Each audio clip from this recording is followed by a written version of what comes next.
Good afternoon, everyone. Thank you so much for joining us for Perreo as Queer Feminist Resistance. We are so happy to have you this afternoon and are so excited to have our really special guests here today from all over the US and from Puerto Rico as well. So I'm just excited to have this conversation with these brilliant people today. My name is Jillian Hernandez. I'm a professor in the Center for Women's Gender and Sexuality Studies Research.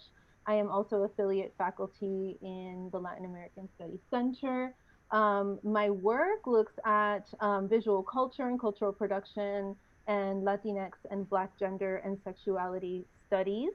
Um, Before getting started, I just want to give my thanks to the folks who have made this program possible. First, I would like to thank the director for the Center for Gender, Women's Studies, and Sexuality Studies, Dr. Bonnie Murati, for supporting this project, and also our lovely, amazing office manager, Donna Tucky, for doing so much behind the scenes work and making it possible also for us to have these programs. I want to thank the director for the Center for Latin American Studies, Carlos de la Torre, for his support, in addition to the staff there for their assistance with promotion, Chief Diversity Officer Antonio Farias and Bridget Dermott at the Chief Diversity Office, Bianca Quiñones, and all of her amazing students at Hispanic Latinx Affairs. Thank you so much again. Also for co-sponsoring Justine Veras for the amazing design of our flyer. And many, many thanks to Maria Saldana for being my co-conspirator. This was supposed to be an in-person program. We were supposed to have this conversation last spring.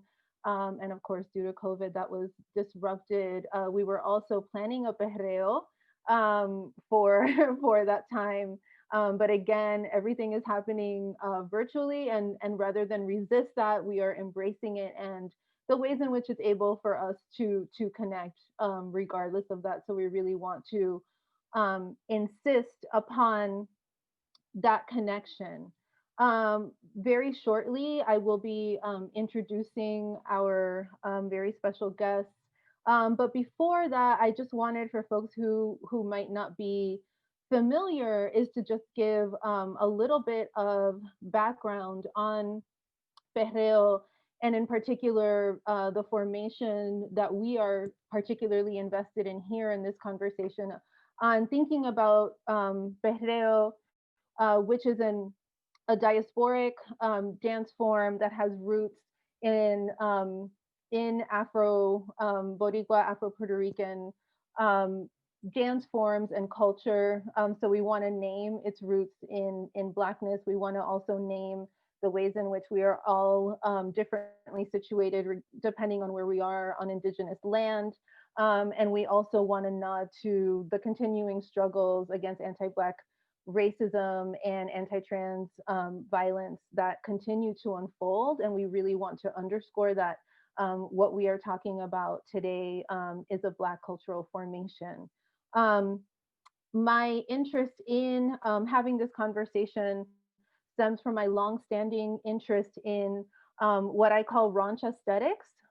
So in my 2014 article, Carnal Teachings, Raunch Aesthetics as Queer Feminist Pedagogies in Your Majesty's Hip Hop Practice, I draw on ethnographic engagement with young queer women of color and cultural analysis to introduce the concept of raunch aesthetics. And the way that I understand raunch aesthetics is a creative practice that blends humor and sexual explicitness to launch cultural critiques, generate pleasure for minority audiences, and affirm queer lives. While raunch is often trivialized as low culture and demonized as misogynistic, I show how it's a significant medium for the circulation of knowledge and community building among queer people of color. So Perreo very much falls into the framework of raunch aesthetics And what we saw in the wake of the protests in Puerto Rico in 2019 for the resignation of Ricardo Rosselló was a sort of repurposing of perreo, which some people could read as a genre that perhaps is misogynistic or problematic in some ways, but being activated by queer and trans people as a mode of resistance. And so to that end, really briefly, I'm going to show a video of Perreo Combativo from the 2019 protests on in the archipelago, and also then introduce our speakers and hand the floor over to them. So I'm going to briefly share my screen.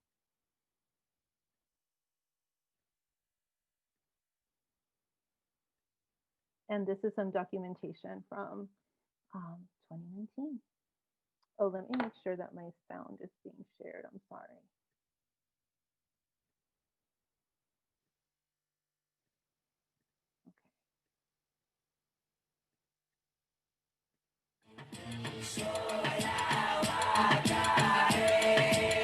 Cuando siente el boom de este perreo intenso, tumba del guille y calma.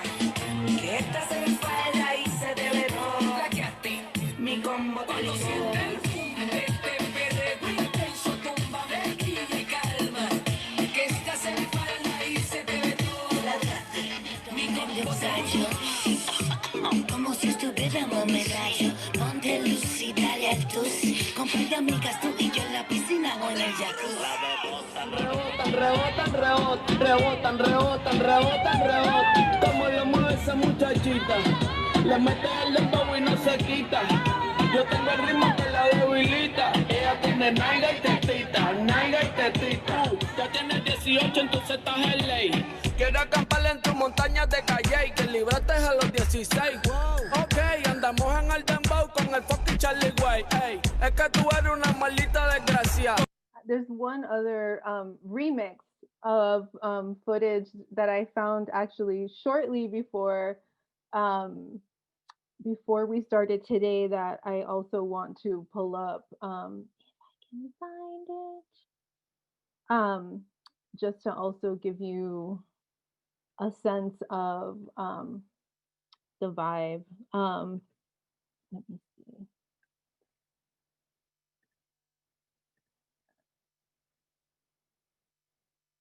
Okay.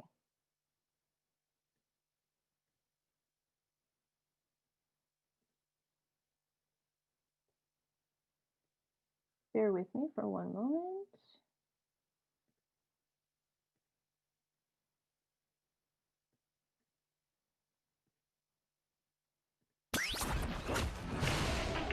Hoy les anuncio que estaré renunciando al puesto del gobernador. El perreo intenso acaba de comenzar. Mix by Ángel Ortiz Cardona. El perreo intenso acaba de comenzar.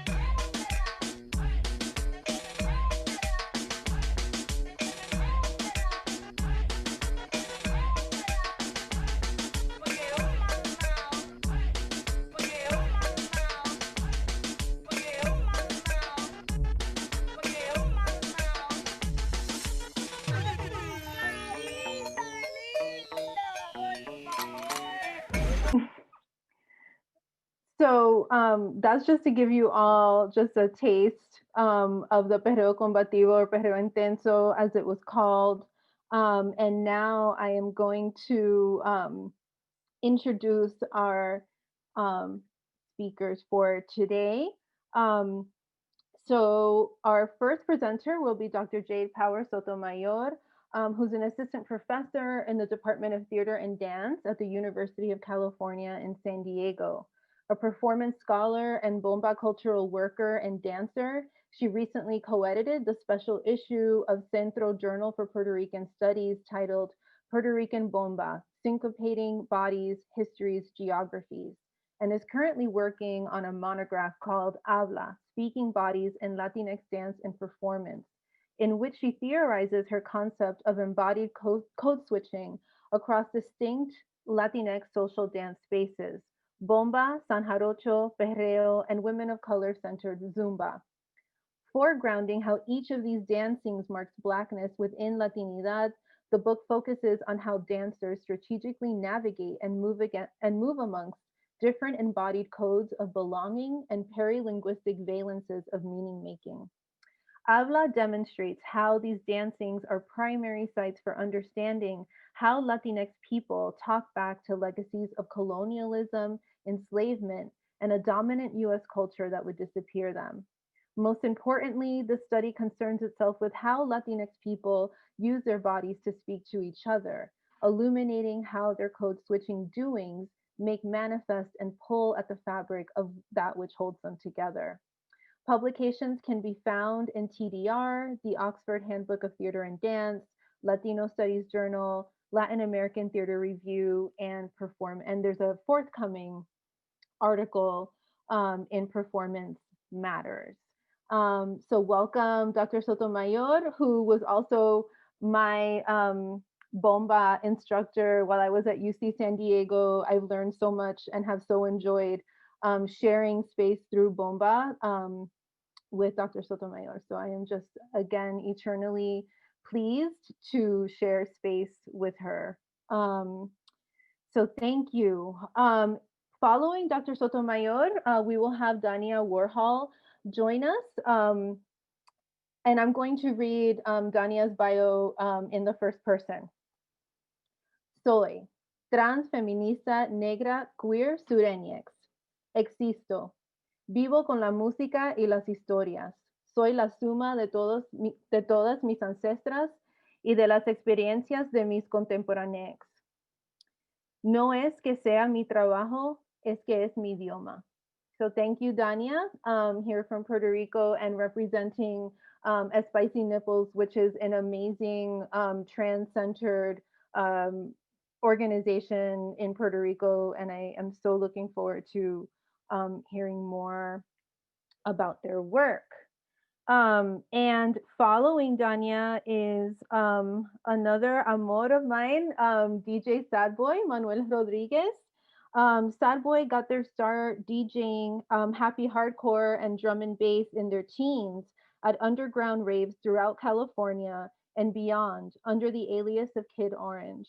After taking a few years off, they started playing hip hop and Latinx music under the name of Sad Boy, inspired by the movie Crybaby and their Chicanx culture.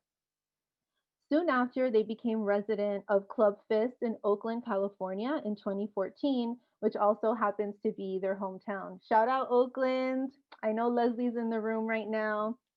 Um, since then they traveled around the U.S. and Mexico, playing for underground perreo, queer, and art events, and they continue to build on their passion for DJing. In 2017, while living in Los Angeles, they came together with DJ Baby Unique um, and Jesua Bones. I hope I said that right. To introduce Noche de Travesuras to the community, a queer perreo night that incorporated drag and vendors to create a safe space for gentex, with its intent being to provide a showcase for femmes and underground cutie pack Latinx DJs to share their sonidos.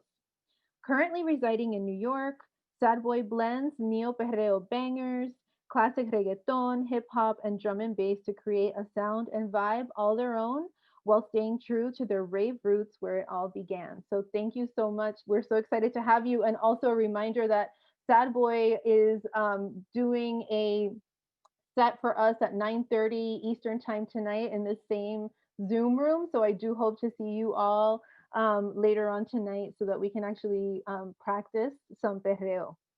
And last but certainly not least is Maria Saldana, or Maria Pero No Santa, as some know her.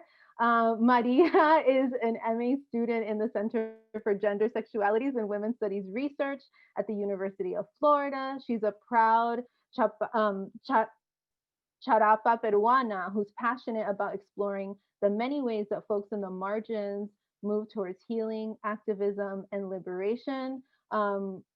We are just so happy to have you all. And now I would like to hand the floor over to Dr. Sotomayor. Muchísimas gracias to everyone who organized this event, and the fact that we're all gathered here in a Zoom room in October 2020 talking about perreo combativo. Esto es algo grande, esto es algo que se tiene que celebrar.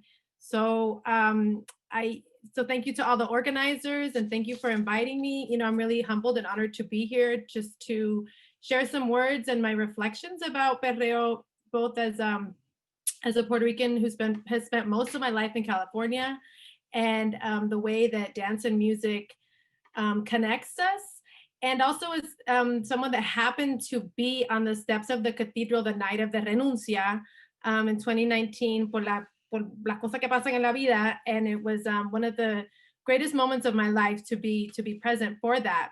So I was thinking about what to say to you all today. And the way that I best organize my thoughts sometimes is just to make lists. So I have some things that I've listed off, and then I have some comments to make. But I just want to put some things on the table that maybe we can pick up again later. Also, does everyone have access to the chat feature? I invite you to. Yes. I invite you to add your voice. So like as I'm reading through this, I invite you to add your version of what it is that I'm saying here, okay? Okay. Perreo is dance. Perreo is music taken into dancing flesh. Perreo is my gyration lining up with yours, our revolutions nested into each other. Perreo is undulating collectivity. Perreo is choque y rebote. Perreo is finding voice in body. Perreo is a drum solo of flesh and fat and gravity and muscle. Perreo is my bounce that becomes our bounce. Perreo is to give and to receive. Perreo claims space, occupies it, swinging hips and big hair, rerouting time. Perreo is thighs burning. Perreo is stillness while the engine revs. Perreo is bitch and heat, ass to the sky, and a gust of cool ocean breeze on sticky sweat. Perreo turns us to each other and away from the state, the church, the patriarch. Perreo says, F your inclusion. Perreo says, you never gave me your respect anyway, so why should I stop dancing to prove my worth? Perreo is the gleeful, danced middle finger to the failed promises of capitalism, colonialism, heteropatriarchy. Perreo reveals the farce that is the normative. Perreo says Black culture is valuable. Black culture is knowledge. Black culture is not shame. Perreo says Black women are beautiful. Black femmes are creators and innovators showing us the way forward. Perreo says trans lives matter. Perreo insists that we queer our desire. Perreo is cultural wealth. Perreo says culo is power and culo is sacred. Perreo is ancient. Perreo is fucking, is prayer, is friendship, is community. Perreo demands your laws off my body. Perreo is not an attack on faith. Perreo is Puerto Rico, is Panama, is New York, is Jamaica, is Caribe. Perreo is migration, the forced kind and economic kind. Perreo is Black, is Afro, is calle, is underground. Perreo is a mixtape. Perreo is La República Dominicana, Latinx America. Perreo is dembow, is hip hop, is freestyle. Perreo is corporeal memory passed through generations. Perreo is bombas buleo, tumpa, tumpa, tumpa, tumpa. Perreo is backup dancer skills, showing us just how to back it up. Perreo is storytelling. Perreo is pleasure, is joy. Perreo is work. Perreo is yo quiero sudar. Perreo is to labor for yourself, for us. Perreo is reclaiming my time. Perreo is repetition, is rehearsal. Perreo is policed and persecuted, disregarded, feared, cloaked in desire. Perreo is, of course, feminist and hella queer. Perreo scrambles and reroutes hierarchies of belonging, signifiers of top and bottom, taking and being taken. Yo no me dejo, consentimiento, and empowered submission all in one gesture. Perreo means we can perceive whack-ass lyrics and grind on the deep bass of the beat. Perreo, Tony K. Bambara, makes the revolution irresistible. Perreo is, thank you, Audre Lorde, the erotic put to use. Perreo is not excess, it is enough. Perreo is dancing through precarity. Perreo defies death. For too many, perreo is their last dance before death. And still, perreo makes us know, feel, believe that otro mundo es posible. So, abundance, yes. So perreo combativo, to be combativo, to be combativa, combativex, combative is to take an active stance, is to be prepared, to have eyes wide open, is to reclaim an act, to repurpose it, to a practice, to reclaim it from capitalism's grip and to put it to work for the people. It is a process of resignification and of underscoring. I remember people talking about, yo voy a un date combativo, right? So everything is resignified as a kind of, how are we using this toward the struggle, right? So just to underscore that well before the Renuncia protest of 2019, Perreo was already doing the work of being explicitly combativo. Queer Black feminists had insisted on its primary role in staging the revolution that laid the groundwork for the protests that would ultimately result in Rosselló's resignation. It was already understood as a site of healing and community building post Maria. They had already done the work of clarifying to anyone that would listen that yes, you could be a feminist and unapologetically get your perreo on. So in the Paro Nacional, and all the protests exploded on all fronts as energy across the island and the diaspora coalesced around a shared rage and a demand for dignity. Perreo Combativo was a tool, a language that was readily available. It had one foot in the realm of popular culture and one foot in the liberation movement staged by fierce leaders. Day after day, night after night, Rosselló held onto his power, and every day a new action was scheduled with more fervor than the previous. A Verano Intenso en la Fortaleza was planned and executed as everyone awaited news of his resignation. Perreo, the long deemed irreputable, was the language used to demand respect. Right? So here's something that has been seen as this is not respectful, and now it is the vehicle for demanding respect. From the real trash, the real source of Puerto Rico's irreputability. Thousands of people were there perreando. And there were different spots all over Old San Juan, but the one that garnered the most attention and that is in the video is on the steps of La Catedral, which was the perreo organized by queer artists and activists, and where I happened to find myself the moment that Rosselló released his long-awaited announcement. And we can talk more about that later, and perhaps Dania can share about that as well. But a couple more things. Dance has historically posed a threat to capitalism because it is imagined as a waste of time, a waste of labor. And of course, dance has always been used in processes of racialization. It has been used to prove racial difference, to naturalize physical abilities as exhibited in dance, and to exclude dancing bodies from the realm of that which is supposedly housed by the mind, the intellect, reason, logic, order, control, all markers of modernity, as if thinking were somehow not an embodied act, as if embodiment were not a source of knowledge. Furthermore, dance is a feminized act and therefore seen as less valuable. Dance is also imagined as queer, and the sexuality of those who dance is automatically rendered suspicious. Even in relation to other art forms, dance is deemed secondary. As a nonverbal art form and relational practice, it often takes the back seat to an analysis of lyrics and text. Control of dance and dance-adjacent activities have long been surveilled precisely because of the way that they threaten to upend the idea of the ordered modern subject. And in places such as Puerto Rico, where the need to prove that such order is achievable, it has been especially policed. And we see this, of course, this is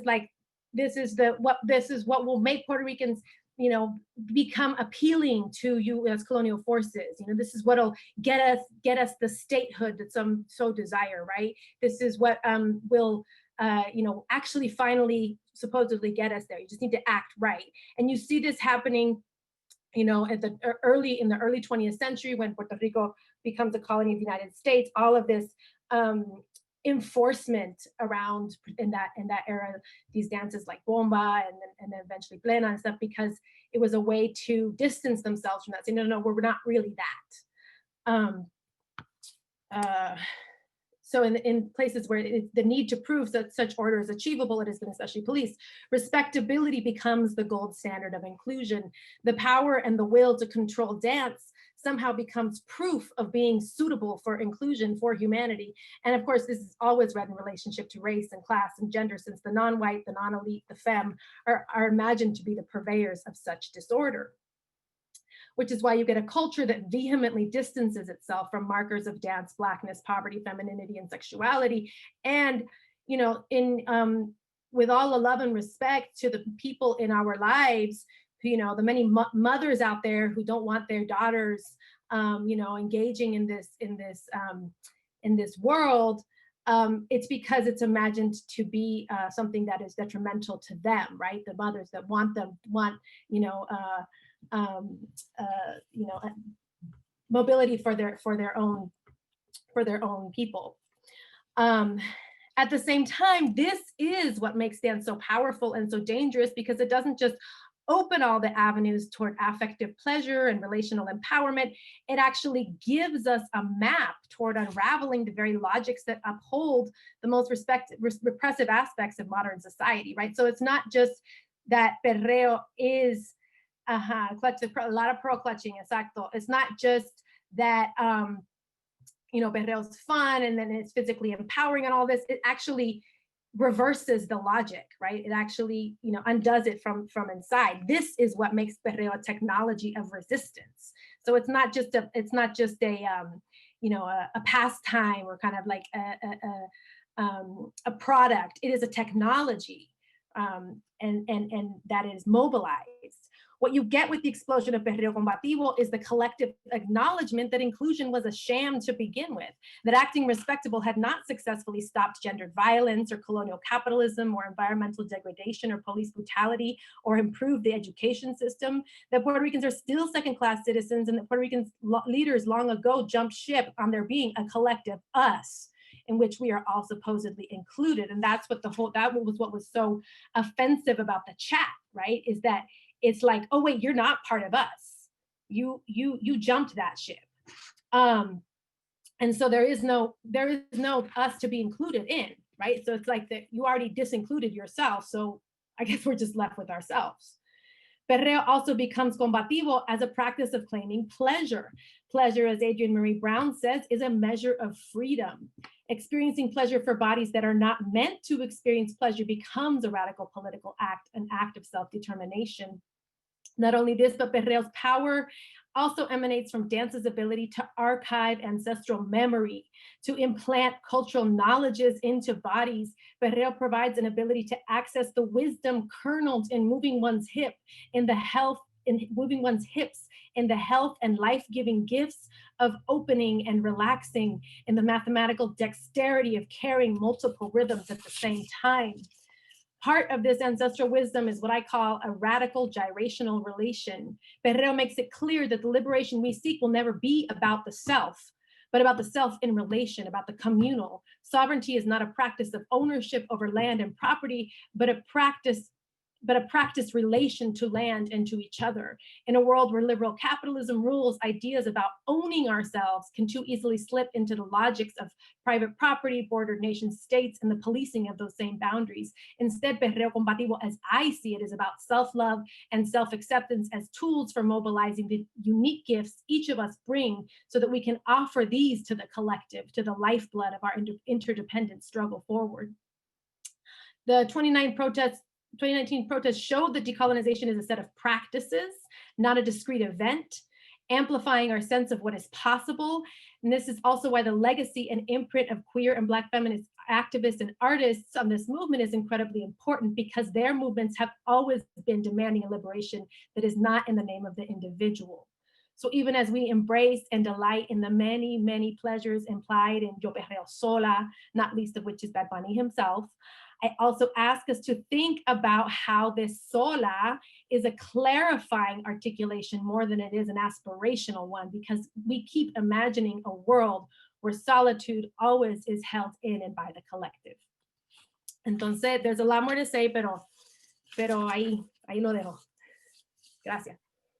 That was so beautiful, and I think many resonates with many of us here, and I look forward to picking that up. Also, please send any questions you have for Dr. Sotomayor in the chat, and we will get back to those. Thank you so, so much. Next, we have Dania. Hi, everybody. Can you listen to me? Can you hear me? Yes? Okay. Well, I'm going to talk my Puerto Rican English, so bear with me. First of all, I want to thank Jillian and everybody who organized this panel for thinking of us, for materialistically helping us, Black queer communities in Puerto Rico, which we truly appreciate, a place where we can have our voices heard too, but we truly appreciate the material support too. I want to thank too Soraya Ferry, which is a Black trans woman from Puerto Rico who helped me build this conversation that we're having today, and to the whole Espicynipples community for showing up. What I'm going to be talking about today is more about the political praxis of Perreo and how it looks in the ground from our Black queer perspective, you know. And first of all, I wanted to um, situate ourselves because I'm going to talk specifically about the Perreo combativo en front of the Catedral. And I want us, as a measure of how it is the political practice of Perreo in the groundworks of our political movements and our political participation and activism. At that time in Puerto Rico, we had this governor Pedro Ricardo Rosselló, which is the son of a guy that was the governor, which was one of the most corrupt administration that we have had in Puerto Rico. So we already knew what we were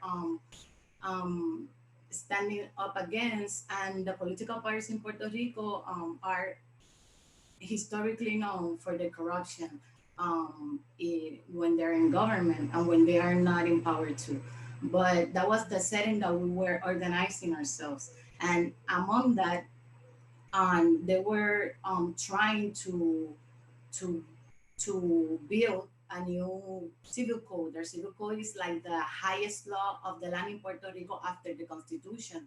So we were really worried because we already have like the last time the civil code was revised in Puerto Rico was like maybe 50, 60 years ago. So we knew we had like this conservative government. We knew that for our LGBT communities, it was going to be a very great deal. So we were on top of it, and they were just delaying the process, doing everything behind closed doors.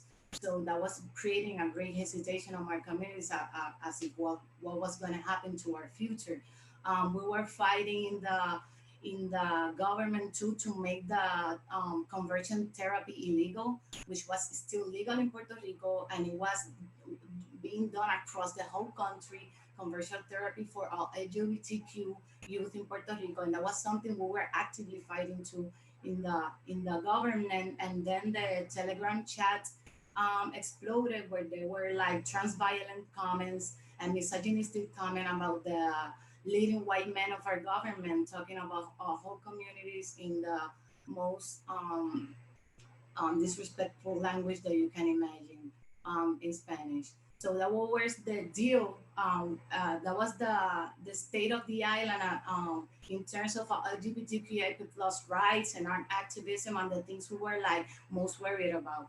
So then the Ricky Renuncia started. It was a movement that lasted 15 nights until the governor resigned.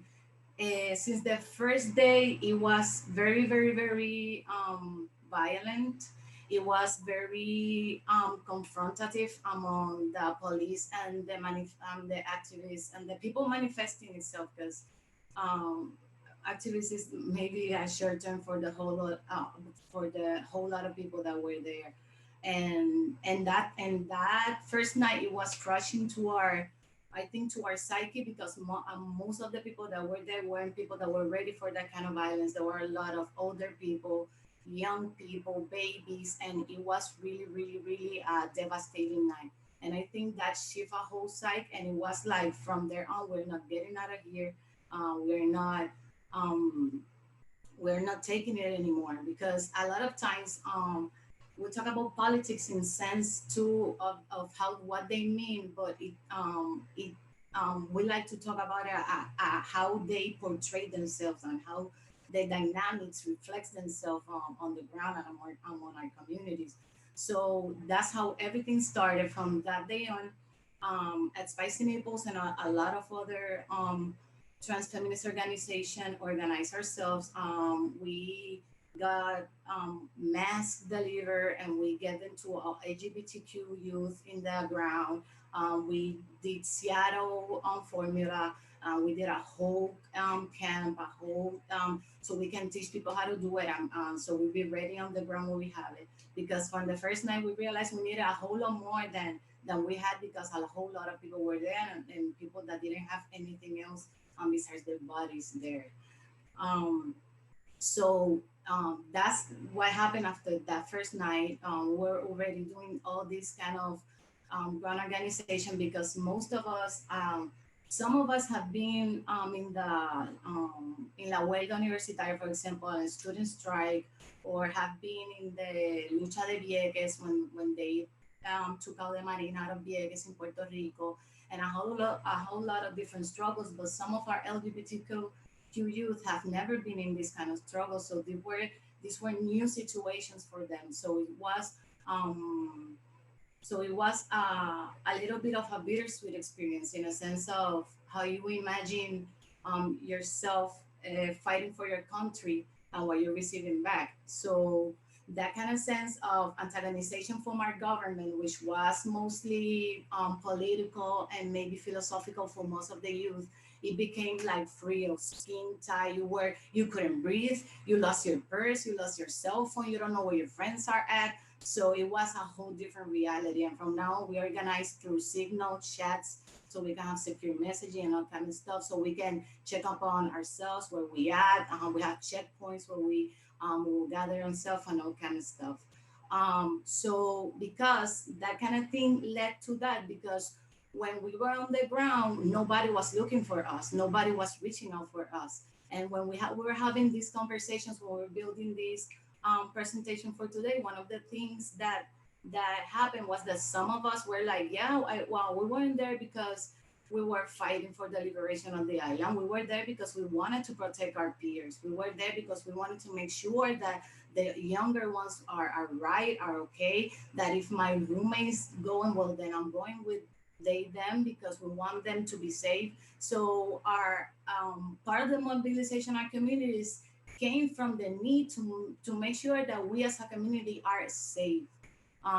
Even before having this grand idea of decolonization and liberation of the island, we wanted to make sure that we had a right to protest, and that we did it being as safe as we could. And that led to the organization of small queer gatherings and balls throughout the days of protest, like the Renuncia Ball in Spanish, or in English, the Resignation Ball, Categoría La Fortaleza is Burning, which La Fortaleza is the gray house where the governor lives. So, so the community had this idea of organizing small spots and creating these safe spaces inside the big protest for our communities. So that was happening even before the Perreo Combativo. So the night that the Perreo Combativo happened, it was a night that it was rumored that the governor was going to resign. Even after 15 days, people in the streets, after everybody asking for his resignation, and two local DJs in Puerto Rico, which are DJ Cállate and Perra Mística, um, two queer femmes DJ from Puerto Rico organized this perreo. But before the perreo, the younger LGBTQ people, especially students from the University of Puerto Rico in Rio Piedra, organized a besada in front of la catedral. It was a kissing. I don't know how to say, but like a kissing, like a protest where people were there to kiss each other in front of la catedral. So before the Perreo Combativo, la besada was in front of the cathedral. and then was the Perreo Combativo. And we believe the original intention from the Perreo Combativo in front of La Catedral was to create a space for the community separated from the major action was still being in the action. This space would affirm our identity in a protest where we struggle to feel like we belong. It was almost like a protest inside a protest. And when when the Perreo Combativo started, I remember I was working full time, so I arrived there like poof, like super fast, and the Perreo Combativo already started, and it was the music banging, and it was a lot of queer people dancing, having fun. And there were a lot of other perreo parties in different space of Bill San Juan, which was the main scene of the protest. But the perreo queer was in front of La Catedral, so it was full of queer people, were dancing. Um, the queens got there, everybody got there. It was really crowded, and it was a great space at the beginning. But as the night go on, as queer people were dancing and making out, perreando, the space turned a little bit hostile because a lot of other people, cis people, came into the area, and they were like, for example, when the DJs weren't playing perreo, they were like booing them, like boo, and they were chanting perreo, perreo, and there wasn't even the queer community. It was other people that because as the nights go on, the protest became more massive. So as the night went on, the perreo queer went from being this super mass of people. Not everybody queer, not everybody. That's a whole lot of cis white people in the crowd, so it started getting hostile, and people were like videotaping the folks and making fun of the folks, um, and just screaming slurs at the people dancing there. And at what time we had to like literally a couple of us like telling people like no, stop recording, shut up, move away, don't look here, and almost creating like a queer security, among the people that were dancing and partying, because it was super violent um, over there. So at the same time, it was a real struggle for ourselves to keep that space a safe space. And after the whole Perreo Combativo ended, because it was full of thousands and thousands of people at after the whole Perreo Combativo ended, it was a whole silence in the whole square because Ricky was announcing his resignation, and the cell phone signal was bad, so everybody was quiet. So we were like listening in small spaces to the cell phone until he resigned, and everybody screamed, and it was a party. And the next day, every newspaper around the world were like talking about this. We were on the front page of a whole lot of of newspapers and stuff. But what happens to that people? What happened to the queer folks who organized this event? What happened to the queer folks who were dancing and who went there to do all the beautiful things that Jillian just talked about before?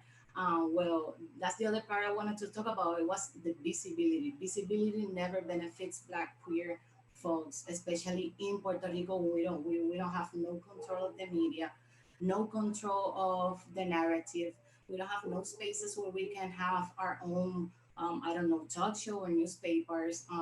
So when this boom started, and everybody was celebrating, and the whole news media were passing the perreo in the news. Um, it was mostly queer bodies who were televised perreando in front of La Catedral, and it left them in a more vulnerable space to violence. Some of our homies faced serious repercussions after appearing on the news, like they were fired from their jobs, they were kicked out of their house, um, and they faced horrible cyberbullying. And most of them had to close their social media. Some people ended seeking health, treatment in facilities in Puerto Rico, which we know are not good. So So the repercussions about that act that was televised and was presented as an act of liberation, of liberation have great repercussions among the bodies that were there. And that's the kind of dynamics that we queer people, Black queer people, especially in Puerto Rico, have with Perreo. It has a toll on our bodies and our experiences. So it has moved us more to reclaim the music, to reclaim the space through not only our participation in it, but on creating our own beats, on creating our own music lyrics. And now we see a lot of queer perreo artists, queer artists coming from Puerto Rico as Ana Macho, which recently released his their their music project called Bairopolis. We have Villano Antillano, which has done a lot of perreo trap music. We have La Confusia. So we have all these queer people taking over, even in the making of the music, the lyrics, the beats. So that's one of the things that we have seen after the Perreo Combativo, especially in Puerto Rico. More production of perreo music from our communities. Um, and one of the things that we were asking ourselves some questions like, how do we guarantee the protection of the queers that organize this movement, who by already doing this are placing their already vulnerable bodies in the front lines? How do we guarantee their protection? And the movement, gained a lot of momentum. Yet the queers who organized the event didn't receive any support, any money, nothing. And a lot of us find ourselves in similar situations, if not worse situations compared to then. Right now in Puerto Rico, the civil code was approved. Right now in Puerto Rico, we have three candidates who are fundamentalists, how we say, are really conservative and religious in their view, who has openly talked in, you know, contrario, like not supporting the LGBT community, like directly talking bad about the LGBT community. So right now, even as a political prospect of the future, we are in worse positions that we're already in that moment. So as activists, organizers, how do we ensure they receive support? ¿Verdad? Versus the wealthy reggaetoneros, the ONGs, the socialist feminist organizations, and talk show hosts whose careers directly have benefited from this protest. So those are the questions that we have for this. And just to wrap it up, I'm from the south of Puerto Rico. I'm from a town called Arroyo, which is a mainly black town, black people town. Perreo is born here, so I was born in Perreo, and Perreo to me was that is bueno, to me still everything. I love to perrear, and that's what we do in Puerto Rico. But we have already have these these tirijala, like we have this tense relationship with the genre, because perreo queer and perreo combativo, it comes to from the relationships of our bodies with our countries, with defending a space that doesn't want you. It's a form of us to relate to a protest that doesn't want us to be there. So that's the kind of experience and the way we experience and word what was the perreo combativo, perreo queer to us.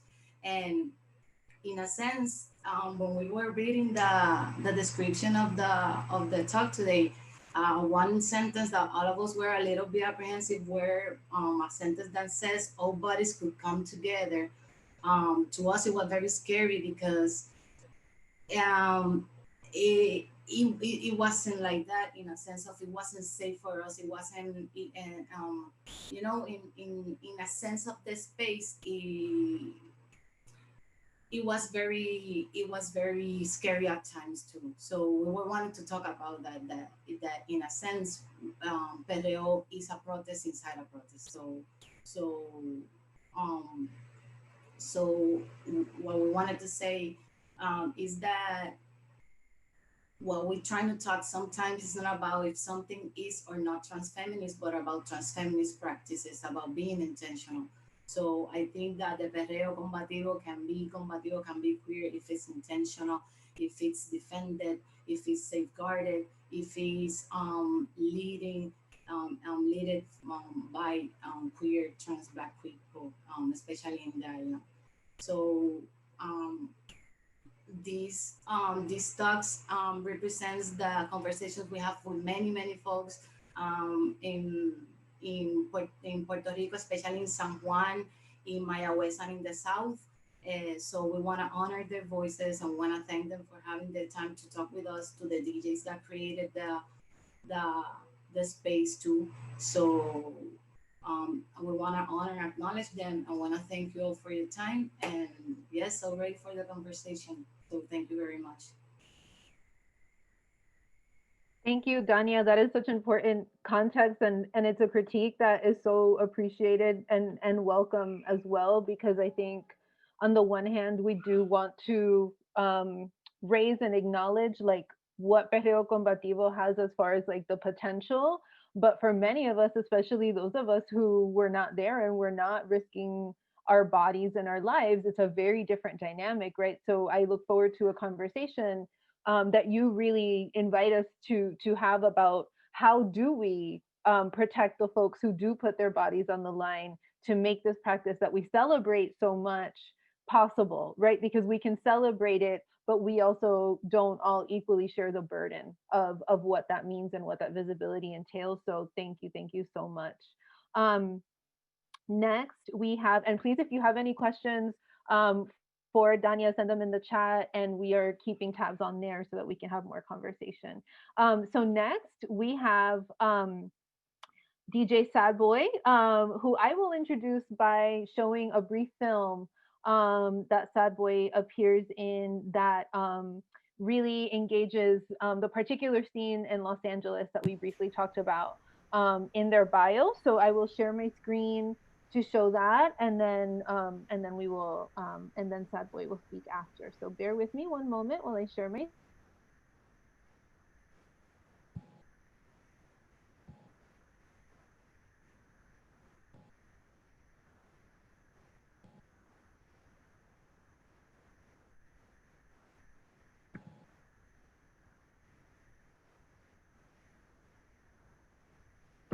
Sorry, I'm hearing some feedback. I don't know if maybe someone needs to unmute. Thank you. Okay, let me make sure that.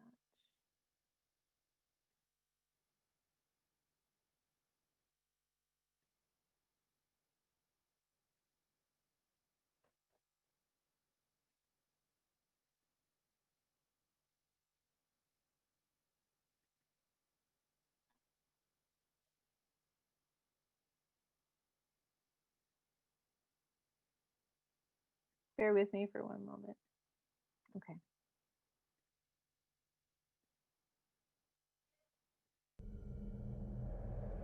If you ever think you're a faggot, let me know and I'll shoot you in the head.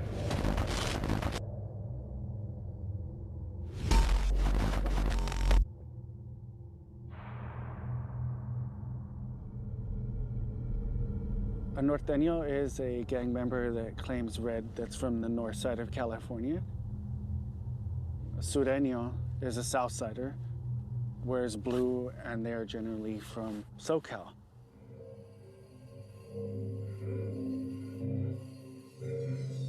When I was young, my dad was like a norteño, and he wanted me to grow up and be a gang member and like get me like Dickies and like Nike Cortezes, and wanted to slick my hair back, and I hated it, and I did so hard to get far away from that. Growing up for a while in my teens, I was kind of, I don't know if it was bitter or jealous or resentful or some type of mixture like that against my culture. You mature and like get wiser, and my heritage is beautiful, and unfortunately my parents and my aunt and my family on my dad's side didn't have, you know, the information they needed to have a better thought process.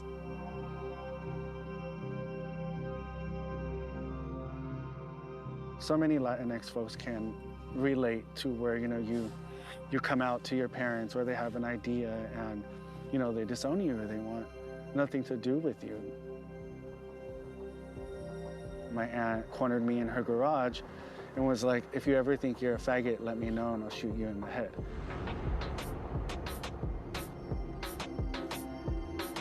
So after that happened, I stopped talking to her and moved to LA.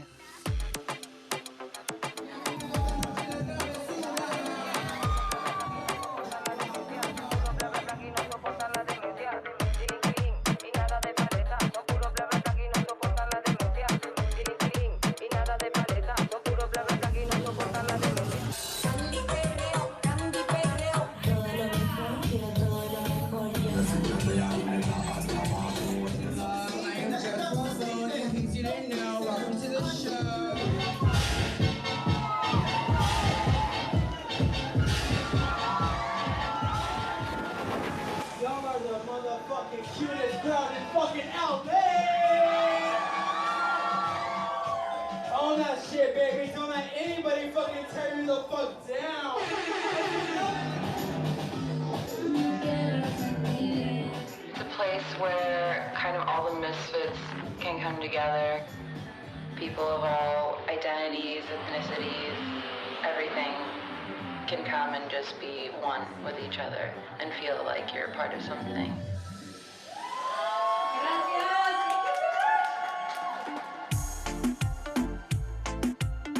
The world continues to make us uncomfortable. Like, you see the misfit kidding you and them. My first encounter with reggaeton was being, you know, super young and listening to like Daddy Yankee, like Ivy Queen. We have nothing but, you know, respect for all the pioneers. Not trying to smash the old movement, but celebrate the history of it. So that's all we're trying to do, is just make it more accessible to our folks, our gentex.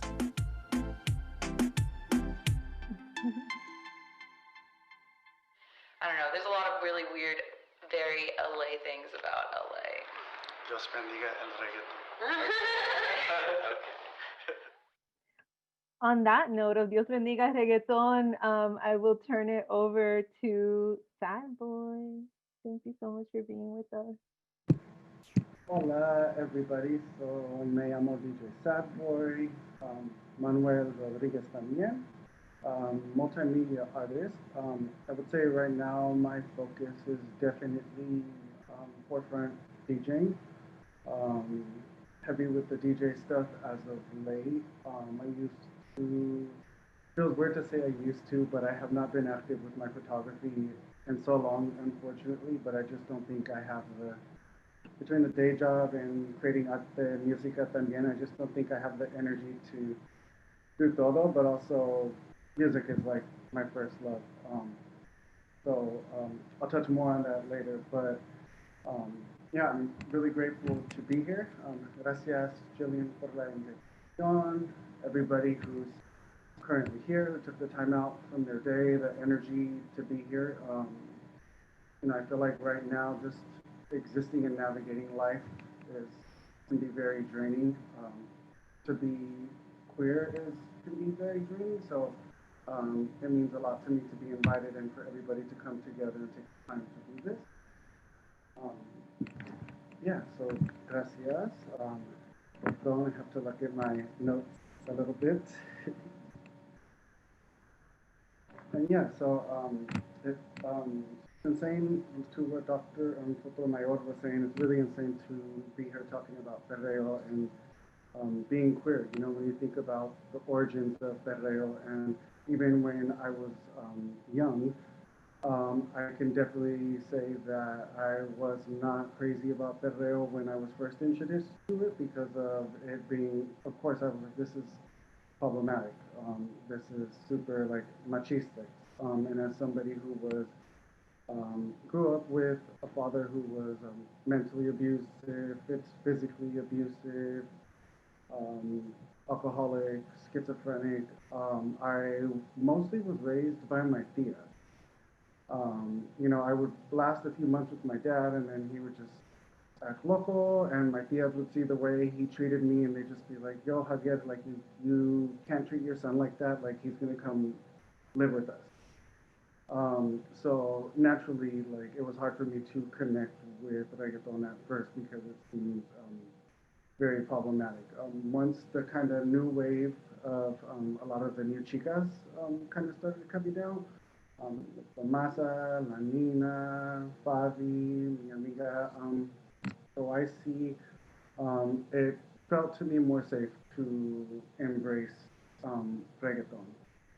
Also, it was kind of a trip for me to like be hearing a lot of the new perreo, and I noticed with the new perreo vibe, they're really going for like a rave vibe in addition to perreo. It's like rave slash like perreo. So it feels like to me like destiny in a sense to be able to be share space and create music and DJ Perreo, because it's like even like when I was playing happy hardcore in my youth, like a lot of the old happy hardcore like samples reggae and raga and old school hip hop, which I didn't realize when I was, let's say, 17 playing happy hardcore to rave, like mixing like Run DMC tracks on 45 with like drum and bass and stuff. But as I started to feel more comfortable engulfing myself in Perreo, I was hearing like, wow, like it struck me like, pretty much, I mean, as we know, like all music is pretty much rooted in Black and Afro Latinx culture, to be honest. So hearing like a lot of the reggaeton and stuff and hearing all like the early raga tinges and the dub tinges and, you know, it just kind of felt like a full circle for me, which was like really beautiful and kind of made me feel like, okay, this is where I need to be. This is what I need to be doing at the moment. Also, también, when I was young, definitely, I would say that like music for me has always been an escape. I guess for me, I would like to say I'm not somebody that, I mean, we all know how sometimes therapy can be looked down upon in um, Afro Latinx families. I wish that it wasn't that way. I wish that maybe my father and some of our elders would have had access to therapy and just things to advance or maybe change their thought process. And maybe we wouldn't have had such a combative relationship with some of our elders, or they would have been more understanding. But, that's not something we can go back and change, but we can create and continue to evolve with the music, our art, and reclaim that space and make therapy and things seem like something that's not um, so frowned upon, I would say. But for me, the music was my escape from, at that time, being queer, essentially, being Latinx. Like also in the film, it kind of touched a little bit on how um, when I was young, I was kind of ashamed to be Latin, mostly because the idea I had, well, especially growing up in Cali, I want to touch on like from Oakland. I moved to New York last summer. Growing up in Cali, I feel like you do not get to experience the full spectrum of Latinx. Like everybody kind of assumes like you're Salvi or you're Mexican, and it's like the spectrum of being Latinx is so gigante. It's like ridiculous to think that it's like that small. Um, but growing up there and like now being here, and even reggaeton in general has definitely been kind of a way for me to connect with our gentex, learn more about the spectrum of being Latinx, and um, just kind of, and especially DJing like Perreo now, it's a kind of, I feel like a circular form of therapy, and my intent with like my art and my music is always to hopefully be able to just have something for like the youth to relate to. A lot of the times when I'm creating art and DJing, I'm thinking of me when I was 17 and how out of it I was and troubled and alone and unfortunately like self-harming because I was just thinking, like, why does my family hate me? Why don't they accept me.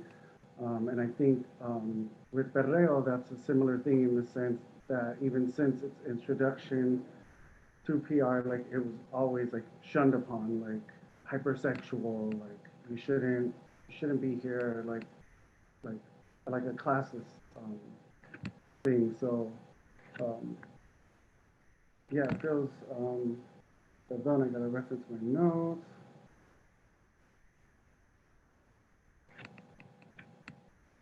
Yeah, so I'm just I guess like Perreo is definitely like a sense of therapy as well for me. And I just kind of wanted to touch on the early rave and Perreo stuff because it's like both of those musics are coming from like the same place, like Jamaica, Panama, like PR, like so it's like I think it's a very that's why I always like to touch on that in my bio because I think it's important to um, respect heritage, respect roots, and acknowledge roots when it comes to music. And I feel like, especially in the States, that's something that doesn't happen often. Like, music comes here, people put their own spin on it, they claim it's theirs, and it's like, but you're not paying no respect to the people that inspire you to make this music. What are you doing to help these people? Like, like, so it's kind of like, I think that um, it's important if you are somebody that, is able to DJ perreo or like Latinx music that you acknowledge where this music is coming from and do your best to help and Gentex and use the resources you have to just give back. And hopefully, I guess for me, I'm always just hoping that like youth sees my artwork, my music, and if for like 5 minutes they hear a mix or they see some of my old photos or some of my arts and they're like, oh my God, like I'm not alone, I'm not a weirdo, like I'm not, I'm not like, I shouldn't be alienated. That for me is like a big drive for me to keep creating and DJing and traveling, although traveling is a no-go right now. We just have to make do and keep, creating community like we are now. Even though we can't travel, we are still, doing the damn thing to say the least. Um, and I guess for me, like definitely, I feel like being queer is combative in general, and Perreo, like it's been pushed. The resistance against Perreo has been there like for so long. So it's been. I'm not surprised that there was the Perreo combativo, and that night Ricky was like, "Ya terminó. Um, I'm done." Like, but I definitely agree that it can be really exhausting. And perdón, I just need to look at my notes a little bit. And even, for Gentex, I can't say that I'm somebody who is very aware of politics. I feel very blessed and grateful to have Gentex around me whom I trust and admire and, can semi-follow by lead or ask for a little bit of education. But even, I guess the Perreo Combativo is like, to me, very, very important, and it should be important to everybody because it's like, even if you do not follow politics, we all like being like Afro-Latinx, like Latinx, where we may have that family member that is like that politician. There's those politicians in all of our cultures, whether, no matter where we fall in the spectrum of Latinx. And, we may have a family member that is a bigot and just has a very like medieval frame of mind. So, um, yeah, I was just, when it was happening last year, I was just kind of like, wow, this is like ironic and, um, naturally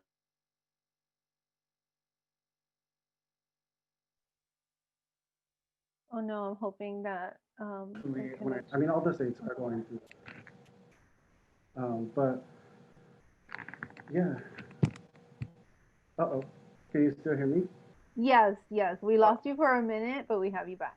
Okay, perdón, give me a little warning, like internet connection. It's like, shit. um, pero sí, so yeah, I think that's pretty much todo lo que tengo. Thank you so much. And when you have a chance, please look at the chat. There's a lot of folks who resonated with a lot of what you said. So there's a lot of love in the chat. Thank you so much for that.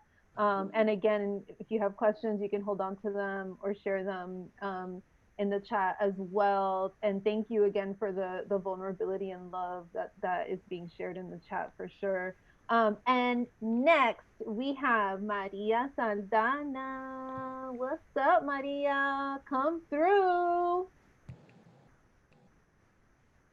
Hola, thank you. Can everybody hear me okay? Okay, bueno, first I would like to say thank you so much to everyone who has taken time out of their day to come to this panel. I'm feeling so much love and healing occurring. I'm someone that is very interested in the ways that folks in the margins are moving moving towards healing activism and their liberation. And for me, Perreo was a way to do that. I was born in Iquitos, Peru, a proud Charapa woman who has been blessed to be guided all her life by some fierce, strong Charapa women as well, and honoring that indigeneity and also grappling with it, and Perreo was a way for me to do that. And so I'm going to share a video that I created for Dr. Hernandez's Latinx Sexualities class, which I took my senior year as an undergrad. And so the video itself centers on El Perreo, which is an event created by Out of Service Miami. They are a femme-led Perreo only space.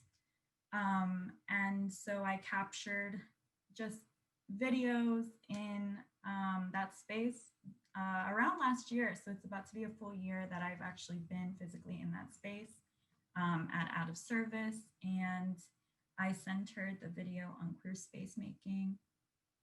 And I will just go ahead and start sharing my screen and share that. I am no filmmaker, director, but I think that a lot of it was messy and intentional in that way.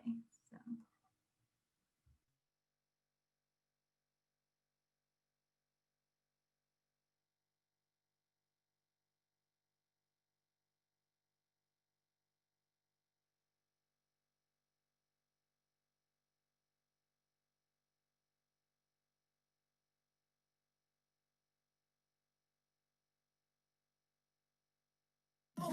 Por eso friki, friki, friki, friki, friki, friki, friki, frikitona, dale frikitona. Por eso friki, friki, friki, friki, friki, friki, friki, frikitona, dale frikitona. Por eso friki, friki, friki, friki, friki, friki, friki, frikitona. Yo soy frikitona. Yeah, hi. My name is Lucia. Why do you like going to Perreo? One, it's fun. I really didn't think that the me of like years ago did not even like this music, or like I didn't think that I would like this music, and I don't really remember how it started, and I found out that it's fun and I like dancing, and there's a certain freedom in dancing music in Spanish.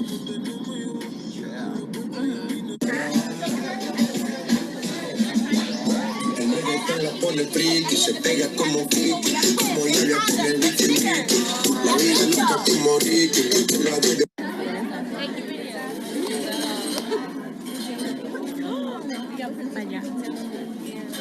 If you sign something in a shirt,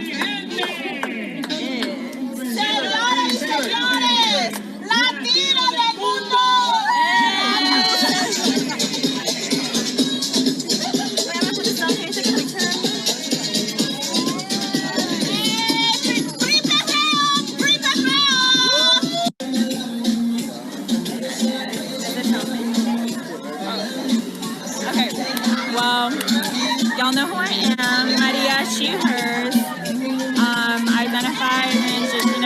Peruana, white person. I identify as a bisexual cisgender woman. We're here at Perreo.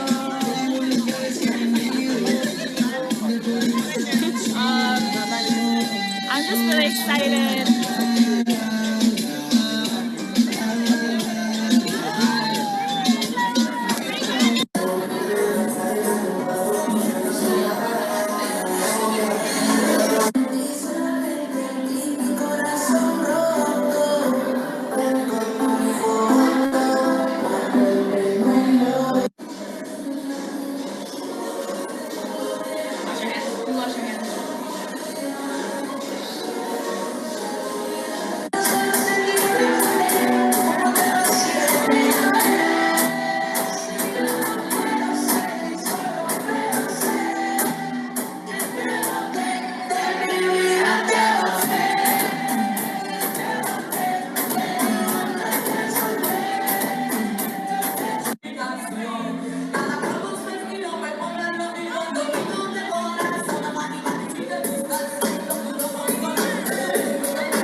El cangri de los mixtapes de reggaetón. Dale sincero.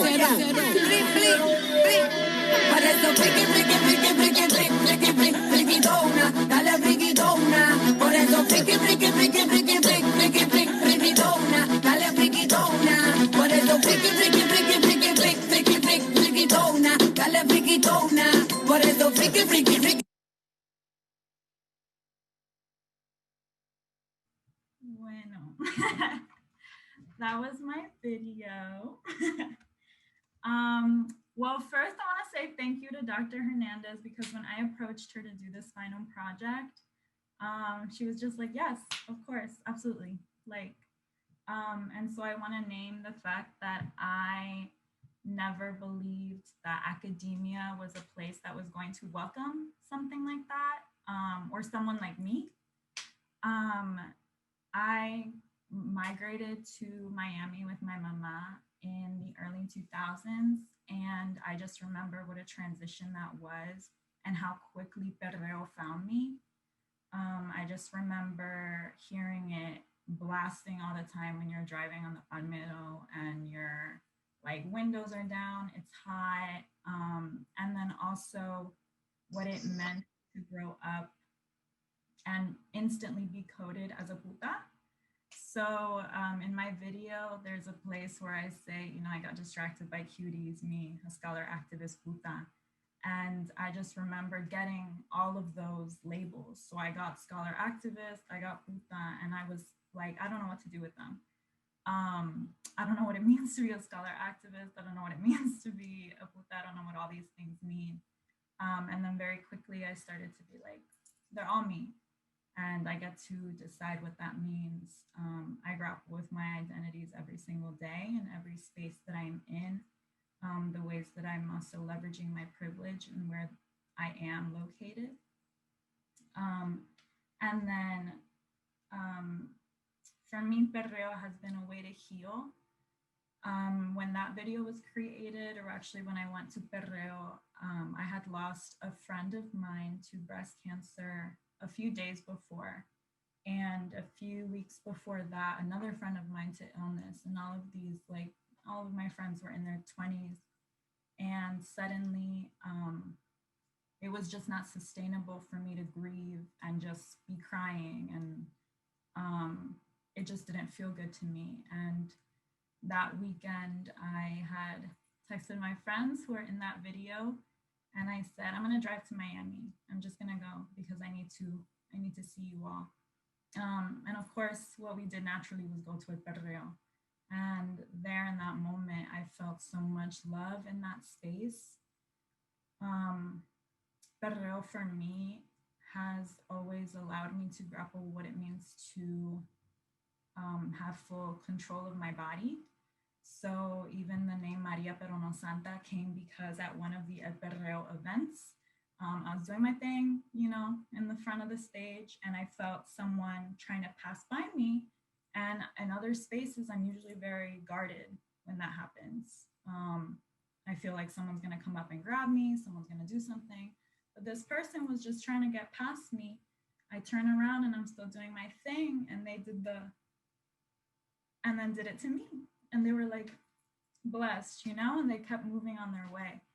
And so for me, Perreo allows me to handle and deal with those dualities of what it means to be Maria Pero No Santa, but also La Santa. And I'm also looking at my notes here. When the scene comes up of the person on the speakers and excuse me flashes through, a lot of that was because I was trying to draw on the fact that there are multiple gazes going on in Perreo.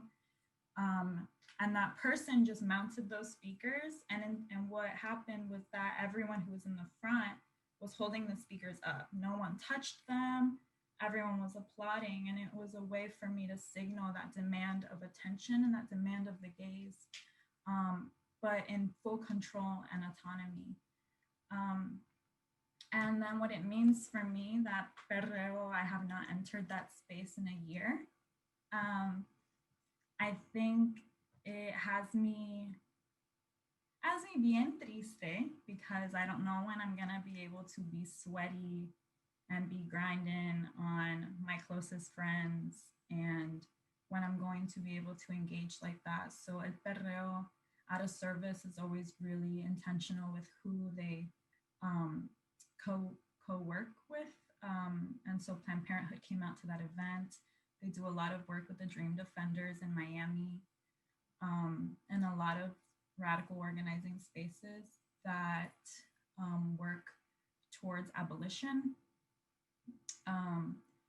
But for me, I felt so grounded and powerful in that place because it constantly reminds me that we are in flux, just as Perreo is, and we are constantly shifting. And it also means that we have a responsibility of addressing where Perreo comes from, that it is Black, it has Taino roots, and it has crossed all these boundaries and borders, and it has reached me, this Charapa Peruana here existing. So this pandemic and the multiple pandemics among us that we have seen over the summer and the past few months has put me in the face of what it means to survive. And Perreo reminds me that my survival can be creative, and it can be messy, and it can be fun, and it can be pleasurable. And Adrienne Marie Brown always asks us to talk about our pleasure activism. And so while I don't always want to be resisting something, I would like to just be. I think it allows me to reimagine a world where we can just be. And because I am perreando when I'm in those spaces, it all fades away for me. And it brings me closer to myself. It brings me closer to the people I love. It reminds me that I have a responsibility to heal, and that I have a responsibility to be there for my communities. But it brings me closer to myself, that divinity that I feel. And that is all I have, I think. So thank you all so much. Thank you, Maria. That was beautiful. And in a beautiful way, it takes us back to what Dr. Sotomayor was inviting us to think about, that the sola in Yo Perreo Sola is always a relational and communal position. So I want to thank you, Sad Boy, Dania, Dr. Sotomayor. This was just like, your offerings were absolutely beautiful. I'm going to go get right into the questions and open it up to the folks who are sharing their precious time with us. I did receive one question in the chat for Dania. I don't know if Ali, you want to just ask it or if I should read it. Um, oh, sorry. You're muted. I'll read the question in that case. Oh, go ahead, please. Yeah. Dania, so I mean, it took me like several edits to write this question in a nice way because I suck at improvising.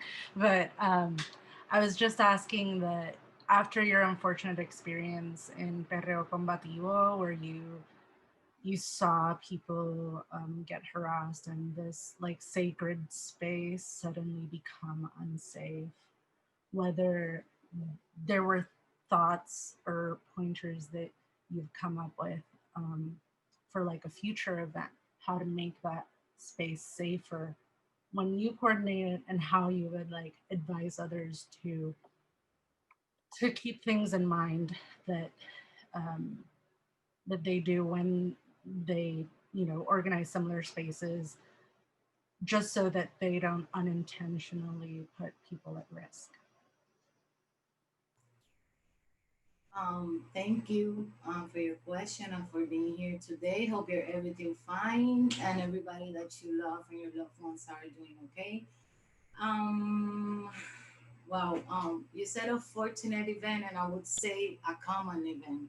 I would say that's super common, and that's what we're constantly fighting for in terms of reclaiming our space, especially when we're talking about this kind of protest, political protest in the island in Puerto Rico. In terms of organize, somebody in the chat said something about that. It's very different when you organize your event yourself, where you pick the place and you're in control of everything. I think in that way it's much simpler, and I would say either way have Black queer people organizing, putting their thoughts, just speaking their voices, providing solutions, providing ideas. I think that's the base of everything. Um, because a lot of things get lost when we don't talk about our experiences, and that's what we're trying to do, not to repeat the same parts, not to expose people, like you said, to this kind of violence. But when we're talking about a protest, I think it's so hard, especially such an spontaneous protest as it was Ricky Renuncia, which wasn't organized by any feminist political socialist organization. It was just it came from a lot of work that these organizations did, but this protest in particular was built upon people showing up, people creating these different activities among the area. So I think that we, as a community of activists, organizers, um, we need to establish a network. That's what we like to talk about Espicynipples as a red transfeminista, as a transfeminist network. Because there's no way to do this by yourself. It's not sustainable. It's not physically, emotionally, psychologically possible. So I will, well, what we think it's most important is that we have a network of organizations, people, folks that are around the island that attend this kind of activities, because we need to have a conscience, everybody, not just Black queer people defending Black queer bodies. We need everybody to have a conscience. We need to everybody to make the space safe. We need everybody to defend their body and recognize that the experiences are totally different. The other day we have like a bi-weekly radio show in Bonita Radio on Facebook, which a lot of people from the diaspora the United States listens, is in Spanish.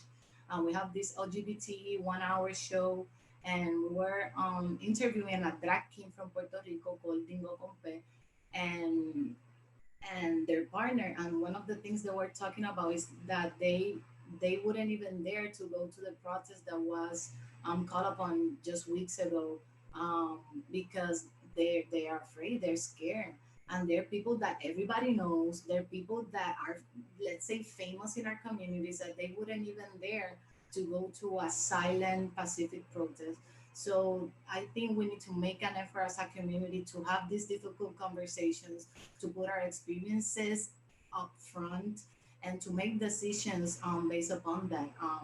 And I don't think this can be done by one organization. This can be done just by having one um, conference or one talk among ourselves. We need to have all of us. People talk about these social network community agreements. We need our own community agreements. We need to sit down and say what is acceptable and what is not acceptable.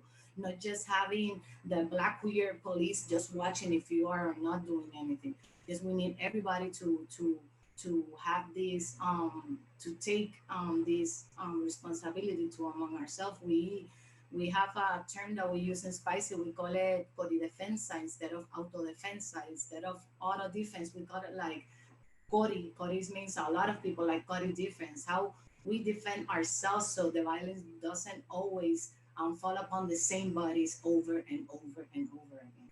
So I think we have to have this difficult conversation in our communities to talk about how we as a community are experiencing, and just move forward with that.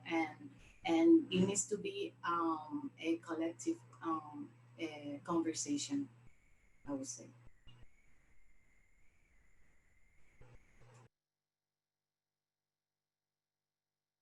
Thank you so much, Dania. Does anyone have a question, a follow-up question to that, or a question for any of our other speakers, or just something you want to bring to the discussion you want to unpack together?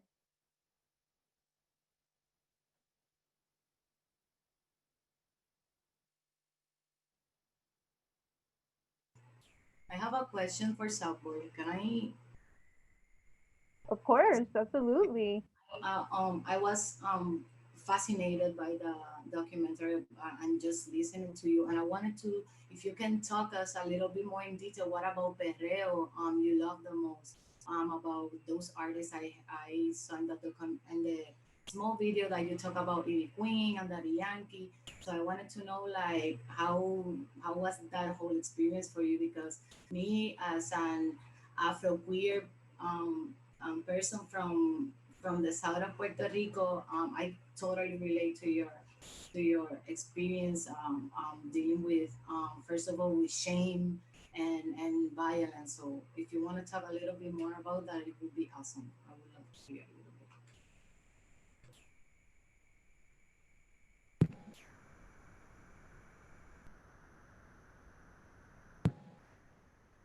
Of course. Gracias for the pregunta. Um, so yeah, definitely, I feel like growing up and hearing the early kind of pioneers of Perreo, I would listen to these stations in like Fremont, Oakland, Hayward area, and they would always kind of play Perreo in the mix with like high energy, and they would play it like on Fridays and Saturdays, so it was like always music that got me hyped. I would like listen to it. It was kind of just like when a lot of like LSDJ and ATV, like they would play like what are considered trance anthems now were just like pop canciones then. So they would play like perreo, high energy. Then you had like your old school rave stuff. So it was always just music that made me like feel good, and I loved it, and I like associated with like having a good night and that feeling of being free, like you want to go out with your carnalifexes and kick it, unwind, enjoy yourself. And I had always like listened to it here and there, but I didn't dive into it. But once I kind of started engulfing myself more in it, as somebody, I guess one of the things that I really loved about um, Perreo and the new wave of stuff was the hypersexuality of it. As somebody who's a on off again sex worker, you gotta survive, you gotta make coin, hustle is hustle.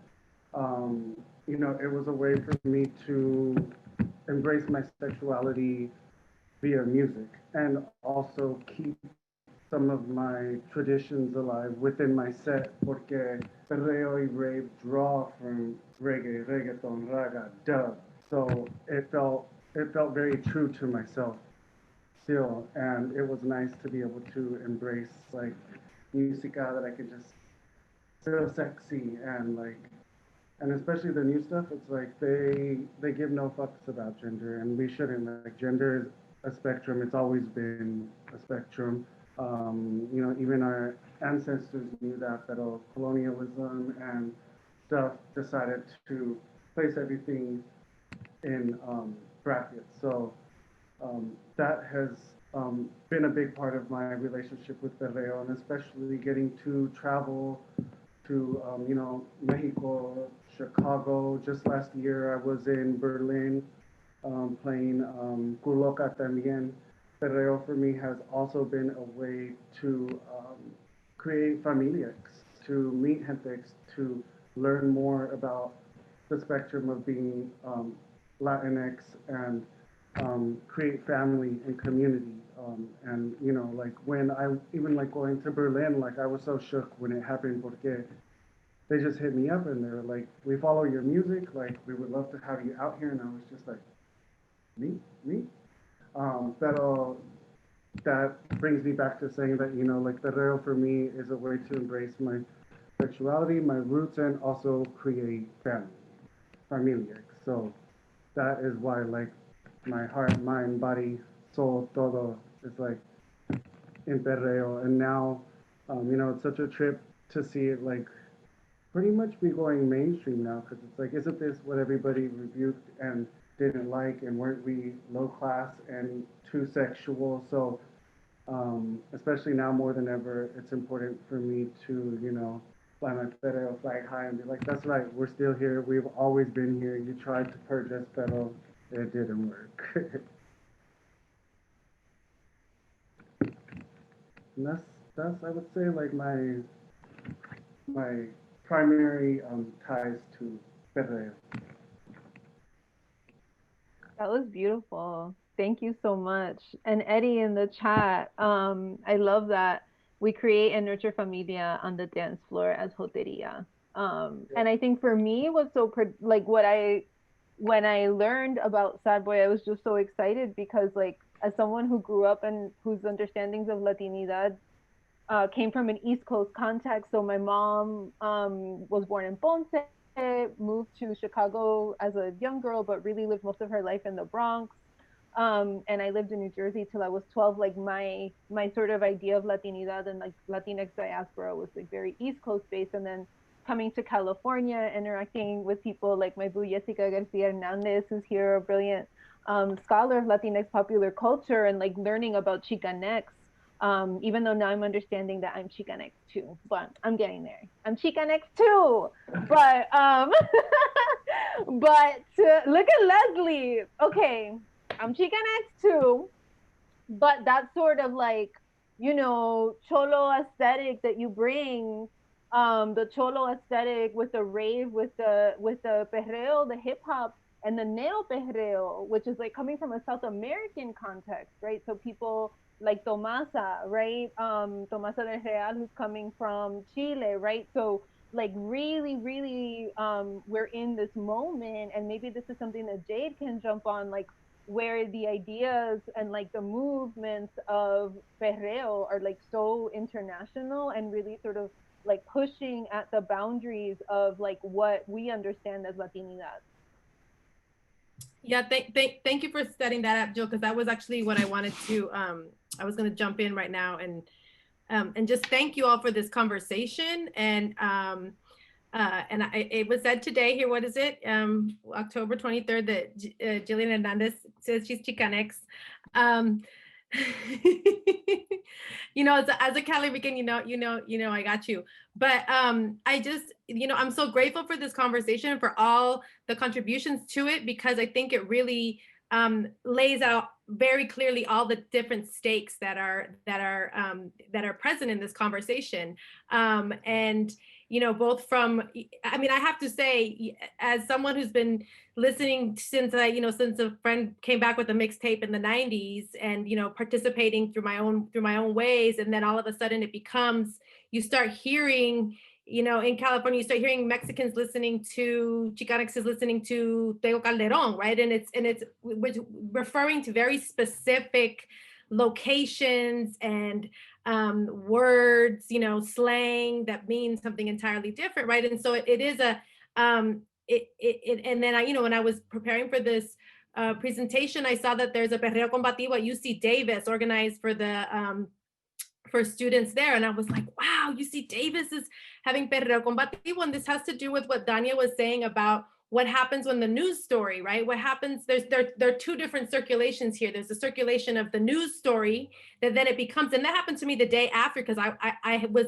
there, on the cathedral steps, más tardecito por la noche, but then reading about it the next day was like, wait, this was what this is what the narrative is now? And then just seeing how that circulates. But then there's also the sort of undercommons, right, that gets circulated with Gentex, right? And that, through these shared experiences, right? That is the stuff that ties us together. And that are these shared experiences where Dania says, desde Arroyo hasta Los Angeles, I feel you when I see your experience. And there's something about that not just the music, but the actions themselves and the relationships that are built in the music, in those actions that stitch us together. But at the same time, what happens when it gets so far away, right? And also we have commercialization working here too. Somebody said something about it, it going mainstream, and that's real, right? And like that's a constant force. So I think that's why the constant reminder to look toward each other and to look toward not just, like, I love how you put it, Dania, not just, the kind of like the queer trans Black police is going to come tell you how to do it right, but actually to start doing that from within and doing that and reclaiming those spaces and in people's different locations, right? Because it is about the local. It is very much a kind of turning into a global movement, but what it is about it being a local practice. And about all these different locales of Latinidad. But at the same time, I think that's why this conversation is so super important too, so that we can situate the stakes, right? And so we can situate the real life risk and the risk to bodies and the safety issues, and that we resist the fetishization that happens, right? I mean, Puerto Rico is this tiny ass little island, and we are the exporters of so much, but it is difficult, right, to witness it, and I can only imagine how someone who was was just trying to protect at-risk youth feels when all of a sudden this becomes this fetishized object, because it is so powerful. So I think it's all of our responsibility to resist the fetishization and to, again, think of the technology itself, think about what does it mean to turn toward each other and away from not just the state, but from the commercial industry, and all that is implied, all that is in the kind of DNA of the practice itself. All that it's asking us to do. And I think that I think it is contained within the in the actions themselves. We just have to be really, really careful and really diligent. So I don't know if that answers your question, Joe. Thank you so much. It did, and beyond. And I love that emphasis on the practice, or like the technology or the technique of what it is, right? Because celebration falls short of actually doing the work. Like we can have that moment, but it does fall short, right? And look at who we have as governor in Puerto Rico now. So that reality and how we sit with that.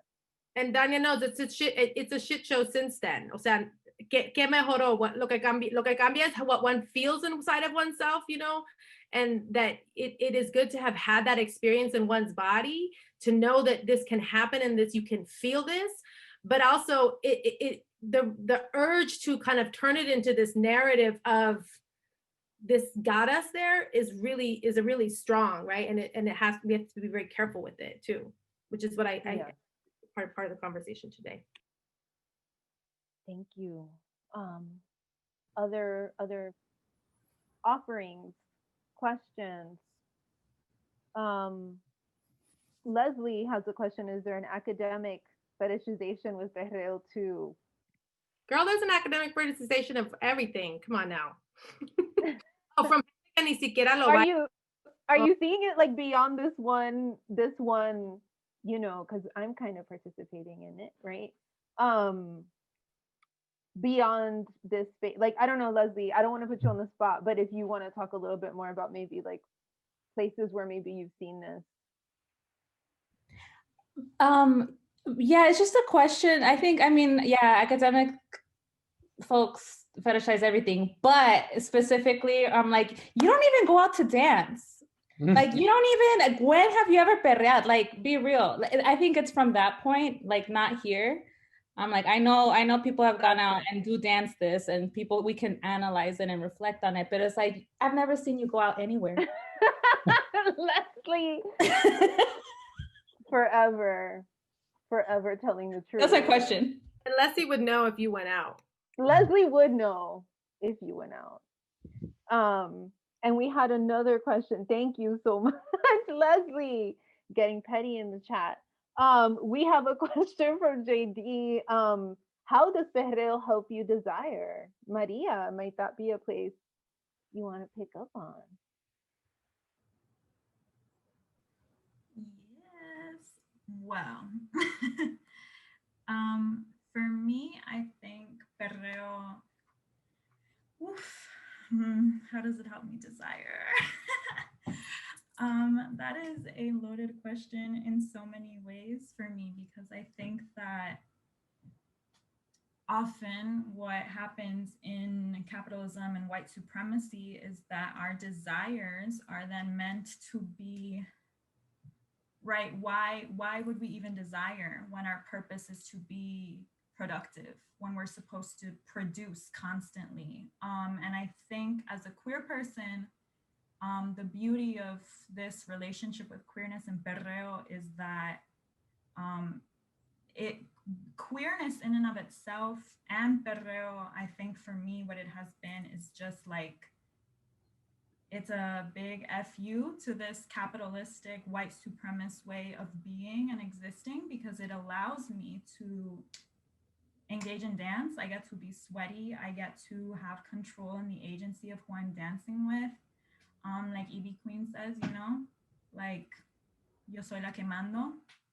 And I think that Dr. Sotomayor touched on this piece that dance is a threat to capitalism.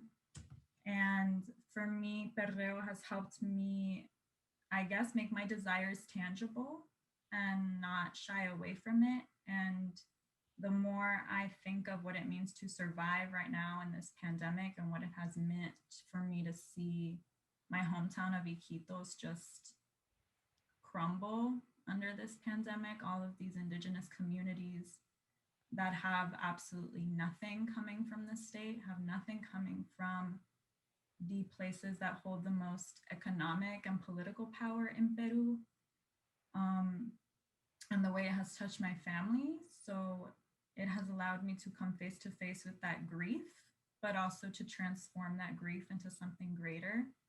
My desire is really linked to healing for me.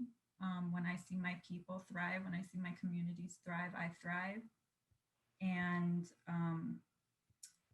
I'm learning a lot in the sense that I don't always want to be resisting something. I don't always want to be resisting the state. I don't always want to be resisting, you know, what it means to be a queer indigenous Peruana moving in academia, which is predominantly white here. And I am learning so much, and if I continue to keep speaking, I'm just gonna keep rambling, but I hope that touches a little bit on the desire. But I think something that I wanted to touch on is Dr. Sotomayor and Dania, both of you talk about how crucial it is for us to recognize what impacts it has on bodies, and what it means that it's not just perreo at the end of the day, it's a protest within a protest. And so Adrienne Marie Brown always asks, what is the next most elegant step? And so for me, it's what are these possibilities that perreo can bring us, or perreo combativo? What are these possibilities? Where can we go? How do we reimagine what it means to care for one another in these spaces?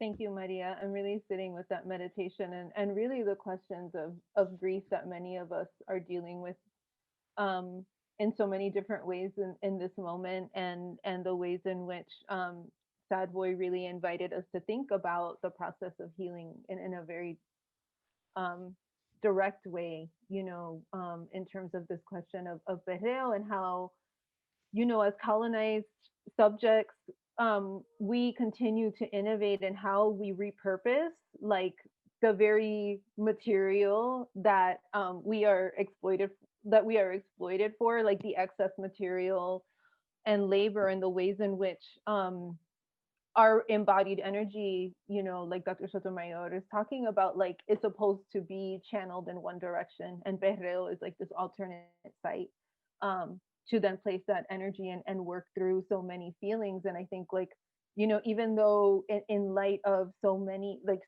other forms of violence and loss, like one of the most impactful things for me post the pandemic was really having to talk to Maria about canceling the perreo that we had planned, because the perreo was planned because it was needed pre-pandemic. So post-pandemic, it was like, wow, we can't even have that, right? And just really thinking about that, and I'm so grateful for people like Sad Boy, who earlier in the pandemic, and still sometimes, right, like hopping on IG with a DJ set, like, I'm coming out of the shower tired from, taking care of my kid all day. And, I have that space, even if it's just, me alone in my room. So just also the different ways that we enter that space. And yeah, Leslie Quintanilla, Yo Perreo Sola is the analysis of the pandemic for sure. And what happens in the wake of that.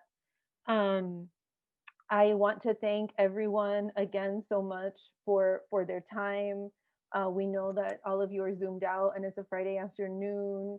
I think I'm going to close things out just to be respectful of everyone's time, but also to say and save your energy, because at 9:30 in this very same Zoom room, we will have a set by DJ Sad Boy with a special guest, So Icy, which is a huge gift and is so exciting. So 9:30 Eastern. I have a different outfit planned. I hope some of y'all do too. Okay. So please, please, please, I do hope to see your beautiful faces back here. Thank you so much.